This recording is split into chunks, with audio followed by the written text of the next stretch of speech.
اللہ تعالیٰ اس معاملے کو نمٹے گا.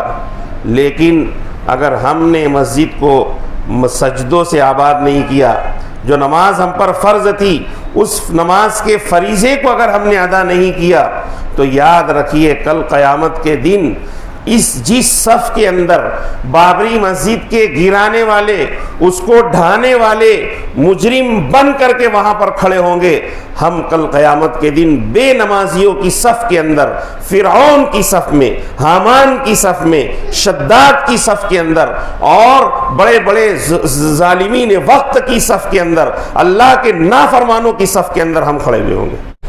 بسم اللہ الرحمن الرحیم. نحمده ونصلي على رسوله الكريم.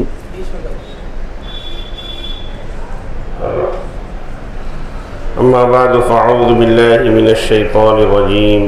بسم الله الرحمن الرحيم. انما يعمر مساجد الله من آمن بالله واليوم الآخر.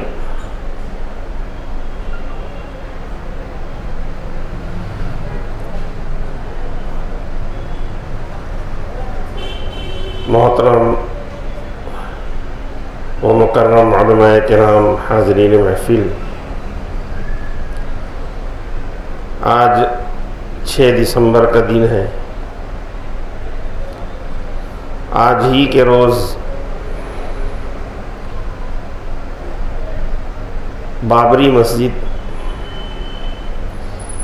جس کے بابری نام سے مورخین میں کئی باتیں پائی جاتی ہیں، لیکن زیادہ مشہور یہی ہے کہ بادشاہ بابر کے کسی وزیر نے یہ مسجد تعمیر کی ایودھیا نام کے ایک شہر میں، جو فیض آباد ضلع میں واقع ہے اور یو پی کی ریاست میں، اور انہوں نے مسجد تعمیر کرنے کے بعد اس کو اپنے آقا اور بادشاہ، دراصل اس وقت بابر بادشاہ نہیں تھے لیکن ہندوستان کے، لیکن انہوں نے اپنی وفاداری کا ثبوت دیتے ہوئے ان کے وزیر نے اس مسجد کا نام بابری مسجد رکھا.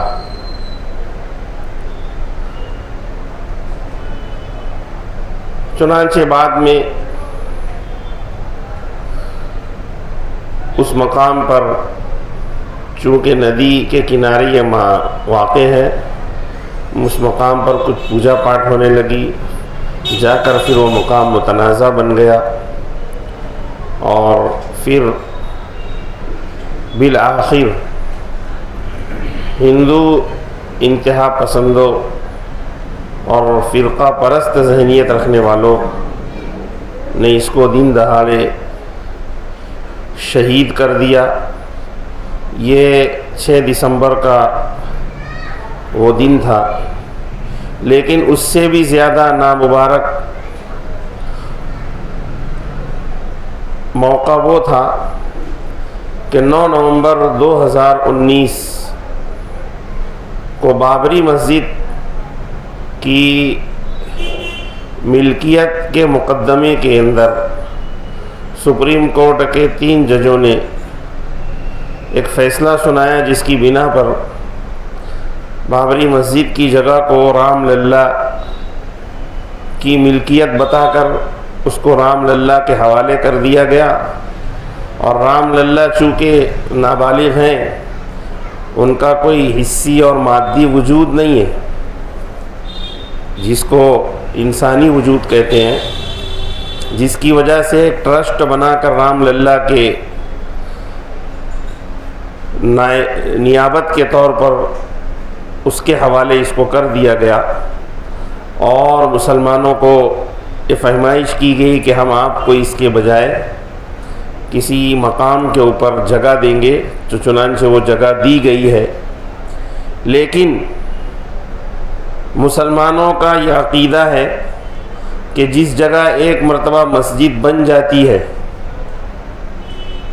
اور اس میں ایک نماز بھی اگر پڑھی جا چکی ہے فرض نماز تو وہ شرعاً مسجد ہو گئی.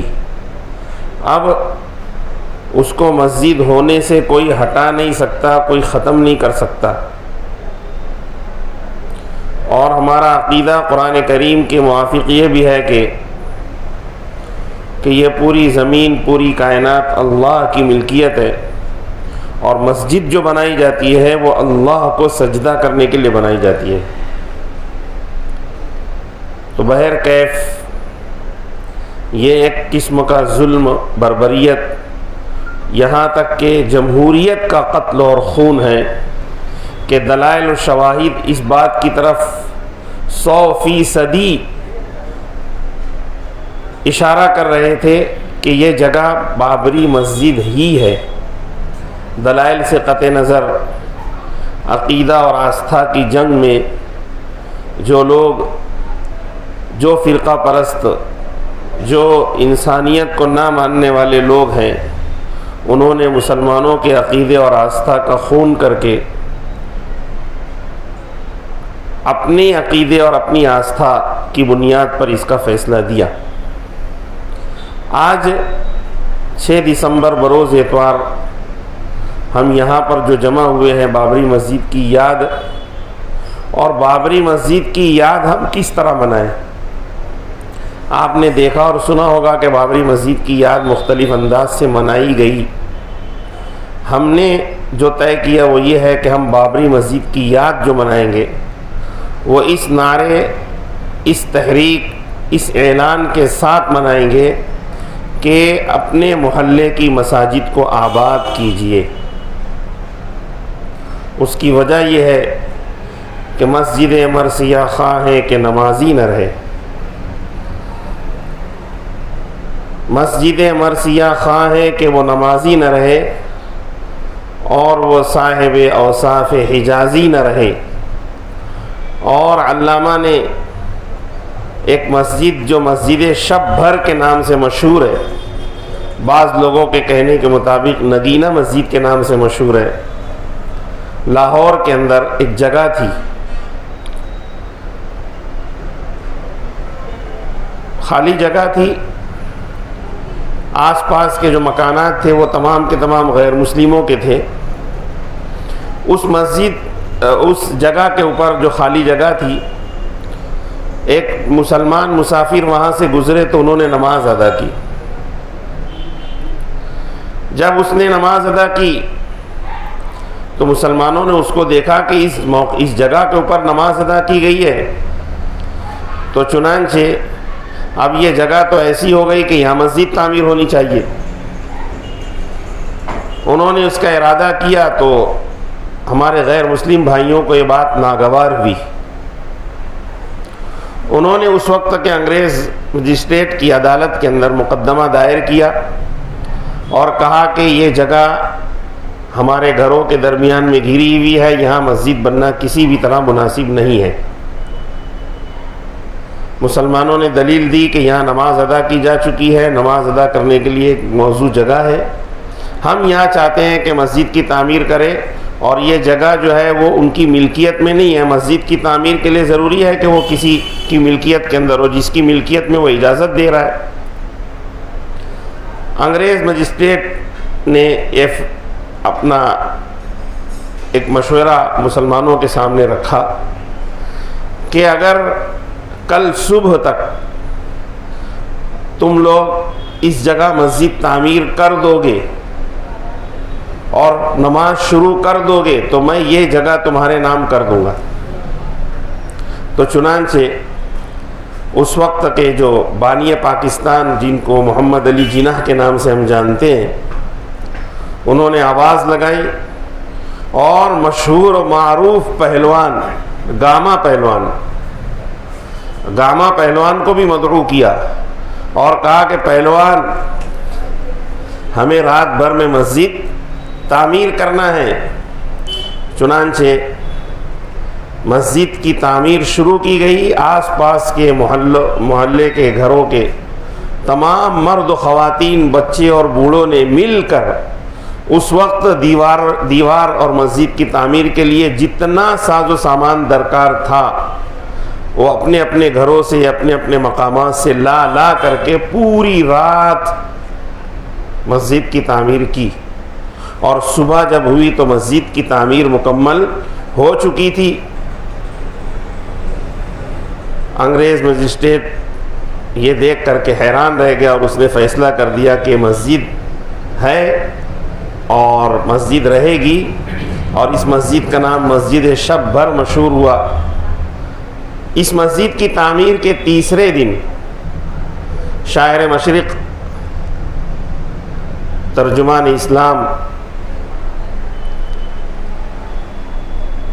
علامہ محمد اقبال صاحب، جن کو علامہ اقبال ہم کہتے ہیں، علامہ اقبال صاحب کا وہاں سے گزر ہوا تو انہوں نے ایک شعر کہا کہ مسجد تو بنا لی شب بھر میں ایمان کی حرارت والوں نے، مسجد تو بنا لی شب بھر میں ایمان کی حرارت والوں نے، من اپنا پرانا پاپی تھا برسوں میں نمازی بن نہ سکا۔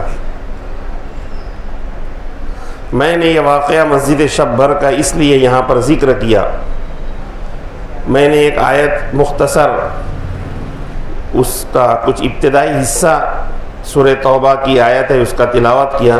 انما یعمر مساجد اللہ من آمن باللہ والیوم الآخر ولم یخش الا اللہ، کہ مسجد کی تعمیر وہ لوگ کرتے ہیں جن کے دلوں میں ایمان اللہ کی ذات پر ہوتا ہے اور آخرت کے دن پر ہوتا ہے، اور اللہ کے سوا وہ کسی سے نہیں ڈرتے۔ یہ ایسے لوگ ہیں کہ مسجد کی تعمیر پر عنقریب اللہ ان کو ہدایت دے گا۔ مفسرین نے لکھا ہے اور علماء کا اس پر اتفاق ہے کہ مسجد کی تعمیر دو طریقے پر ہوتی ہے۔ ایک تو یہ ہے کہ مسجد کے در و دیوار، اس کی لائٹیں قمقمے روشن کر دیے جائیں، در و دیوار کھڑی کر دی جائے، اور مصلے کے اندر ریت کی جگہ بہترین قالین، اور اسی طرح اور بھی زیادہ اہتمام کیا جائے۔ یہ سب مسجد کی ظاہری تعمیر ہے، یہ مسجد کی مادی تعمیر ہے، یہ مسجد کی مادی شکل و صورت اور ہیئت کی تعمیر ہے۔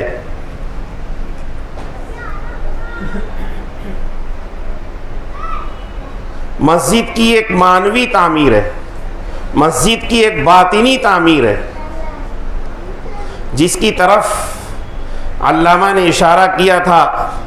میں نے یہ قصہ اسی وجہ سے بیان کیا کہ یہ آیت ہمیں سمجھ میں آ جائے کہ مسجد تو بنا لی شب بھر میں، اس لیے کہ وہ شب بھر والی مسجد ایک رات میں تیار ہو گئی تھی، اس کے در و دیوار کھڑے ہو گئے، مصلی موجود ہوا، اور وہاں پر نماز ادا کی گئی، اور مسجد کی باطنی اور معنوی تعمیر کی جانب علامہ نے دوسرے مصرے میں اشارہ کیا کہ من اپنا پرانا پاپی تھا برسوں میں نمازی بن نہ سکا، اس لیے کہ نماز پڑھ لینا بہت آسان اور نمازی بن جانا مشکل ہے۔ بابری مسجد کا مرثیہ ہم پڑھ رہے ہیں، بالکل صحیح ہے، واقعی جو ظاہری وجود تھا، مادی وجود تھا، وہ ختم ہو گیا، بظاہر اس پر مندر بن رہا ہے، لیکن اس کا جو معنوی وجود تھا، جو روحانی وجود تھا، وہ آج بھی ہمارے دلوں کے اندر موجود ہے، ایک عقیدے کے طور پر، ایک شرعی مسئلے کے طور پر۔ ہم ظاہری طور پر مسجد کی تعمیر فی الحال نہیں کر سکتے، فی الحال ظاہری طور پر ہمیں نہ اقتدار حاصل ہے، نہ وہ قوت اور طاقت حاصل ہے، اور نہ ملک کا قانون سپریم کورٹ کے فیصلے کے بعد اب اس بات کی اجازت دے گا کہ وہاں مسجد تعمیر کی جائے، تا وقت کہ یہی عدالت دوسرا کوئی فیصلہ دے دے۔ لیکن مسجد کی معنوی تعمیر وہ ہمارے اور آپ کے قبضہ اور اختیار کے اندر ہے۔ وہ یہ ہے کہ ہم بابری مسجد کی ظاہری تعمیر کی شہادت پر مرثیہ خوانی ضرور کریں، لیکن اس کے ساتھ ساتھ ہم اپنا مزاج، ہم اپنی فکر، ہم اپنا عمل اس انداز سے بنائیں کہ ہم مسجد کی معنوی اور باطنی تعمیر کے اندر جس کی طاقت، قوت، قدرت ہم رکھتے ہیں، جس پر ہمیں اختیار ہے، اس کے لیے سپریم کورٹ کے فیصلے کی ضرورت نہیں ہے، بلکہ اس کے لیے ہمیں اپنی ذات سے ہمت اور ارادے کی ضرورت ہے۔ تو ہم اس باطنی معنوی تعمیر کی طرف توجہ دیں۔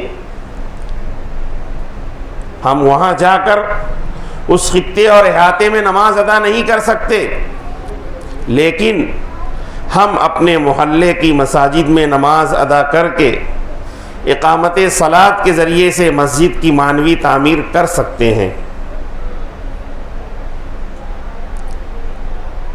ہم نظام مسجد کا ایک حصہ بن کر مسجد نبوی کے طرز پر ہماری مساجد کو آباد کر سکتے ہیں۔ ہمیں یہ قبضہ اور اختیار حاصل ہے۔ بخاری شریف کی روایت ہے کہ مسجد روزانہ یہ دعا کرتی ہے، آواز دیتی ہے، ندا کرتی ہے کہ اے اللہ، جس نے مجھے آباد کیا اسے تو بھی آباد کر، اور جس نے مجھے ویران کیا اسے تو بھی ویران کر دے۔ قرآن کریم میں سورہ بقرہ کے اندر اللہ رب العزت کا ارشاد ہے، وَمَنْ أَظْلَمُ مِمَّنْ مَنَعَ مَسَاجِدَ اللَّهِ أَنْ يُذْكَرَ فِيهَا اسْمُهُ وَسَعَى فِي خَرَابِهَا۔ کون شخص اس آدمی سے بڑا ظالم ہو سکتا ہے کہ جس نے اللہ کے ذکر سے مسجدوں کو، اللہ کے ذکر کرنے سے، مسجدوں میں اللہ کے ذکر کرنے سے لوگوں کو روکا اور اس کو ویران کرنے کی کوشش کی۔ خراب، کسی چیز کو ڈھا دینا، کسی چیز کو ویران کر دینا، کسی چیز کو اس کے مقصد کے خلاف کر دینا۔ آج ہم اپنے اعمال کا جائزہ لیں۔ اللہ تعالیٰ نے جوان بنایا، طاقتور بنایا، تندرست بنایا، توانا بنایا، اس کے باوجود ہم مسجدوں کو آباد کرنے کی بجائے ویران نہیں کر رہے ہیں؟ کیا ہم اس ظالم کی صف میں نہیں کھڑے ہیں جس کے بارے میں اس آیت میں اشارہ کیا گیا؟ ہم اپنے عمل کے ذریعے سے، اپنے وجود کے ذریعے سے ہم مسجد کو تعمیر کرنے کی بجائے مسجد کو ویران کرنے کے اندر لگے ہوئے ہیں۔ مسجد کا اصل مقصد اقامت صلاۃ، نظام مساجد کو کے ذریعے سے مسجد کو آباد کرنا۔ مسجد کا مقصد یہاں پر یہ بتایا گیا ہے کہ أَن يُذْكَرَ فِيهَا اسْمُهُ، کہ مسجد کے اندر اللہ کی یاد ہوتی ہے، ایسے اعمال ہوتے ہیں جس سے اللہ کی یاد دلوں کے اندر پیدا ہوتی ہے، دل نشی ہوتی ہے۔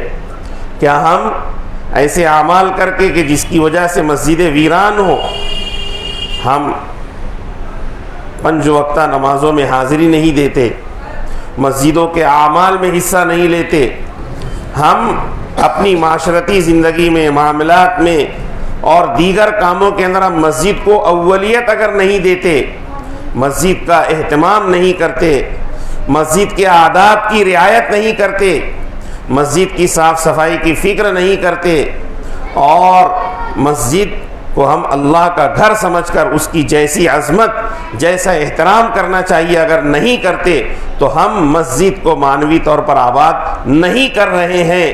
اگر کوئی شخص مسجدوں کی دیوار کو گرا دے، کوئی شخص مسجدوں کے مصلوں کو برباد کر دے، کوئی شخص مسجد کے ظاہری وجود کو اس کی جگہ سے ختم کر دے، فنا کر دے، تو وہ بھی مسجد کو ویران کرنے والا، مسجد کو منہدم کرنے والا اور مسجد کو ڈھا دینے کا بڑا مجرم ہے. لیکن اگر مسجد اپنی ایک شکل کے اندر موجود ہو, ظاہری وجود مسجد کا ہو, اس کے باوجود ہم اگر مسجدوں کو اپنی نمازوں سے, اپنی تلاوت سے, اپنے ذکر سے, اعمال دین سے, دین کے کاموں سے, ہمارے معاشرتی جائز کاموں کو مسجد میں انجام دینے کے ذریعے سے اگر ہم اس کو آباد نہ کریں تو کیا ہم مجرم نہیں ہیں؟ دیکھیے اللہ کا ضابطہ ہے کہ انسان کے ظاہری وجود سے زیادہ اہمیت انسان کا اپنا روحانی اور معنوی وجود رکھتا ہے. ایک انسان, ہم اور آپ موجود ہیں, یہاں زندہ ہیں, لیکن روح کی وجہ سے موجود ہیں. اگر روح ہمارے بدن سے نکال دی جائے تو ہمارا بدن مردہ ہو جائے گا. تو ہم یہ بات اچھی طرح سمجھ لیں کہ مسجد کی نورانیت, مسجد کی افادیت, مسجد کی عظمت, مسجد کا احترام اس مسجد کی روح سے ہے, اور اس مسجد کی روح ہے اللہ کی یاد سے مسجدوں کو آباد کرنا. ایک ظاہری جسم اور ایک باطنی روح ہوا کرتی ہے. اگر دہشت گردوں نے, فرقہ پرستوں نے,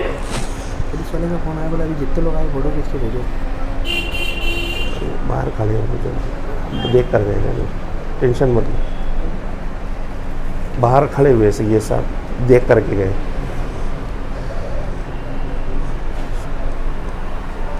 سید صاحب سے بات ہو گئی. تو ظاہری وجود اگر کسی چیز کا کوئی فنا کر دے تو ایسی صورت کے اندر ایک شخص ہے, اگر اس کا ہاتھ کاٹ دیا جائے تو ظاہر بات ہے وہ ہاتھ سے معذور کہلائے گا, لیکن مرا ہوا نہیں کہلائے گا. کسی کا پیر کاٹ دیا جائے, پیر سے معذور کہلائے گا, لنگڑا کہلائے گا, لیکن مرا ہوا نہیں کہلائے گا. لیکن اگر اسے مار دیا جائے, اس کی روح کو اس کے بدن سے جدا کر دیا جائے تو وہ مرا ہوا کہلائے گا. اگر فرقہ پرستوں نے, دہشت گردوں نے مسجد کی ظاہری تعمیر کو ڈھا دیا ہے, وہ مجرم ہیں, بے شک مجرم ہیں. اور ہمارے مجرم اس سے پہلے اللہ کے مجرم ہیں. لیکن اگر ہم مسجدوں کی تعمیر اس کی روح یعنی سجدے کے ذریعے سے, رکوع کے ذریعے سے, نمازوں کے ذریعے سے, اس کے ذکر کے ذریعے سے آباد نہیں کرتے, اس کو روحانی تقویت نہیں پہنچاتے, تو بھلا بتائیے آپ ہم خود فیصلہ کریں کہ ہم مجرم ہیں یا نہیں. بابری مسجد کی شہادت ہمیں یہ پیغام دیتی ہے, ہمیں اس بات کی یاد دہانی کراتی ہے کہ ہم اپنے محلے کی مساجد کو آباد کریں. یہی بابری مسجد کی یاد کا سب سے بڑا حق ہے. ایک بابری مسجد شہید ہوئی, سچ ہے اس کے پیچھے بہت بڑی سازش ہے, اور اس کے پیچھے بہت بڑی مایوسی اور بہت بڑی نا امیدی پیدا کرنے کی گویا کہ ایک پورا مکمل لائحہ عمل ترتیب دیا گیا, اور وہ چیز ہمارے اندر پیدا ہو رہی ہے. لیکن اس کے باوجود ہم یہ بات بالکل کہتے ہیں کہ اگر اس بابری مسجد کو ڈھا دیا گیا تو کوئی بات نہیں, اللہ تعالیٰ اس معاملے کو نمٹے گا. لیکن اگر ہم نے مسجد کو سجدوں سے آباد نہیں کیا, جو نماز ہم پر فرض تھی اس نماز کے فریضے کو اگر ہم نے ادا نہیں کیا, تو یاد رکھیے کل قیامت کے دن جس صف کے اندر بابری مسجد کے گرانے والے, اس کو ڈھانے والے مجرم بن کر کے وہاں پر کھڑے ہوں گے, ہم کل قیامت کے دن بے نمازیوں کی صف کے اندر, فرعون کی صف میں, حامان کی صف میں, شداد کی صف کے اندر, اور بڑے بڑے ظالمین وقت کی صف کے اندر, اللہ کے نافرمانوں کی صف کے اندر ہم کھڑے ہوئے ہوں گے. کیا ہم چاہتے ہیں کہ ہم یہ وقت کے فرعونوں کی صف کے اندر رہیں؟ اگر ہم یہ نہیں چاہتے تو آج کا یہ پیغام ہے کہ بابری مسجد کی یاد ہم اس طرح منائیں کہ اپنے محلے کی مساجد کو آباد کریں. ایک نمازوں کا اہتمام, آج جس چیز کی اہمیت اسلام کے اندر سب سے زیادہ بیان کی گئی ہے، مفسرین کے مطابق 700 مرتبہ نماز کا تذکرہ قرآن کریم میں نماز کا حکم آیا ہے، 700 مرتبہ، اور نماز کو کفر اور اسلام کے درمیان کی علامت بتلایا گیا ہے۔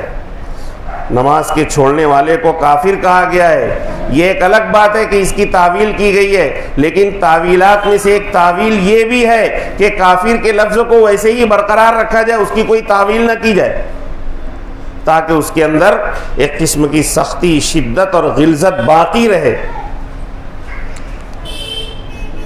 نمازوں کو اہتمام سے ادا کرنے پر اللہ دنیا اور آخرت میں جو انعامات دیتے ہیں وہ احادیث میں موجود ہے۔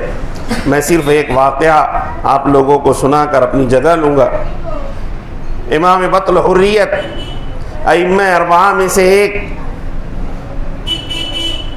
ائمہ مجتہدین میں سے اور ائمہ حدیث کے سرخیل حضرت امام احمد ابن حنبل رحمۃ اللہ علیہ، جن کا جنازے کو دیکھ کر آتا ہے کتابوں کے اندر کہ ہزاروں لوگ ایمان میں داخل ہوئے اور لاکھوں لوگوں نے اپنی گنہگاری والی زندگی سے توبہ کی، صرف جنازے کو دیکھ کر۔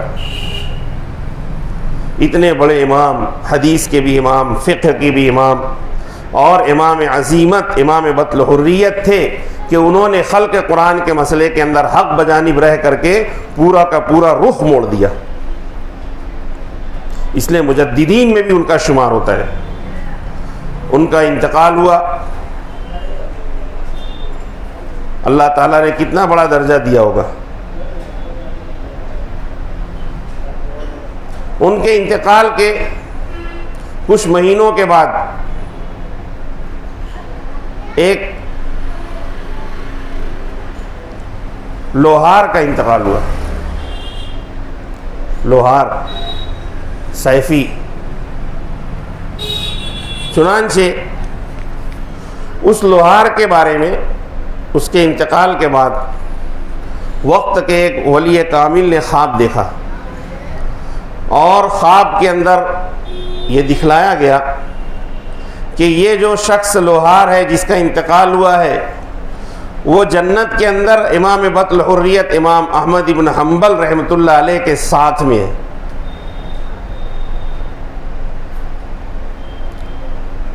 اس ولی کامل کو بہت حیرت ہوئی، حیران ہوئے، وہ فوراً اس کا تعارف جان کر اس کے گھر پہنچے، اس کے گھر والوں سے پوچھا کہ اس کا کیا عمل تھا کہ میں نے خواب میں جنت میں امام بطل حریت کے ساتھ ان کو دیکھا ہے، کیا عمل تھا ان کا؟ گھر والے یہ بات بتانے سے عاجز رہے کہ ان کا کوئی خاص عمل بھی تھا۔ انہوں نے کہا کہ نہیں، مجھے بتائیے کہ کوئی نہ کوئی ایسا عمل تھا کہ یہ وقت کے امام کے ساتھ جنت میں گھوم رہے ہیں۔ چنانچہ ان کی گھر والی نے بہت دماغ پر زور دے کر کے ایک بات بتلائی۔ ایک بات ضرور تھی، وہ یہ تھی کہ جیسے ہی اذان کی آواز ان کے کانوں میں پڑتی تھی، یہ اپنا سب کچھ کام چھوڑ کر کے فوراً مسجد کی طرف چلے جاتے۔ آپ جانتے ہیں، اور اگر نہیں جانتے تو اب تو وہ نظر نہیں آتا، وہ لوہاروں کا وہ جو ہے، لوہار لوہے سے کسی چیز کو بنانے سے پہلے اس کو گرم کرتا ہے، تپاتا ہے، بالکل لال سرخ بناتا ہے،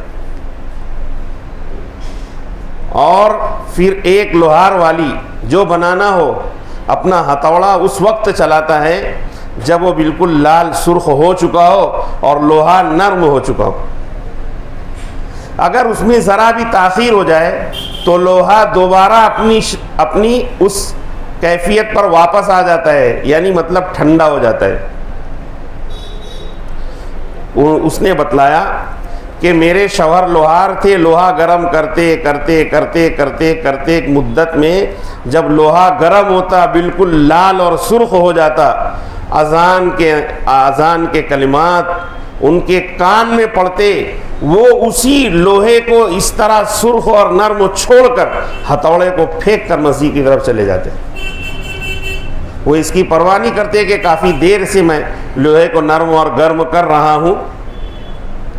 تو چنانچہ ہو سکتا ہے کہ یہی عمل اللہ رب العزت کو پسند آ گیا اور وقت کے امام کے ساتھ یہ جنت کی سیر کر رہے ہیں. اس میں ایک تو اشارہ اس بات کی طرف ہے کہ یہ جنتی ہیں، دوسرا اشارہ اس بات کی طرف ہے کہ امام احمد ابن حنبل رحمۃ اللہ علیہ کی رفاقت نصیب ہوئی ہے ان کو. تو نماز کا اہتمام اور اس کی پابندی کے عمل کو، مسجد کی آبادی کے عمل کو ہم جو ہے معمولی نہ سمجھیں.